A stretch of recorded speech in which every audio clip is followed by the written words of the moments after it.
Tahun 1946 merupakan tahun diciptakan komputer generasi pertama dengan menggunakan tabung vakum sebagai komponen dasar pembuatan. Tabung yang digunakan sebagai komponen dasar ini memang dikenal tidak efisien di beberapa aspek karena cepat sekali panas ketika dipakai. Tahun 1959, komponen dasar untuk merancang komputer adalah teknologi transistor. Komponen ini dinilai jauh lebih efisien jika dibandingkan tabung vakum. Transistor mempunyai ukuran lebih kecil dibandingkan tabung vakum serta daya listrik yang diperlakukan juga lebih kecil untuk mengoperasikannya. Biaya pembuatan juga jauh lebih terjangkau. Generasi komputer ketiga dimulai pada tahun 1965, yang mana komputer dibuat menggunakan Integrated Circuit atau ICS. Teknologi ini menggeser fungsi transistor sebagai komponen dasar komputer. Transistor masih tetap digunakan tapi ukurannya diperkecil. Beberapa transistor yang berukuran kecil tersebut dimasukkan di IC, bersamaan dengan resistor dan kapasitor. Komputer yang kita pakai sekarang merupakan komputer generasi keempat yang mana dibuat dengan menggunakan komponen dasar bernama mikroprosesor, chip. Chip mikroprosesor memiliki ribuan transistor dan beberapa macam elemen sirkuit yang mana saling terhubung menjadi satu.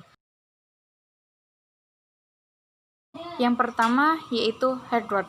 Perangkat keras atau dikenal juga dengan sebutan hardware adalah sebagian fisik dari sebuah komputer yang dapat diraba dan dilihat secara langsung.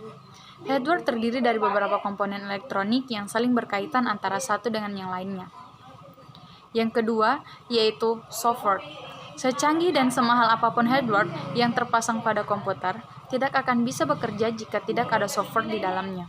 Software atau perangkat lunak merupakan instruksi-instruksi yang dapat dibuat untuk memerintahkan komputer agar dapat bekerja sesuai yang diinginkan. Dan yang terakhir adalah brainware. Brainware merupakan pengguna atau pemakai komputer yang bertugas untuk mengoperasikan komputer itu sendiri. Secanggih apapun hardware dan software pada sebuah komputer, tetap saja komputer tersebut tidak berguna jika tidak ada yang mengoperasikannya, karena pada dasarnya komputer hanyalah rangkaian elektronik yang tidak dapat bekerja sendiri.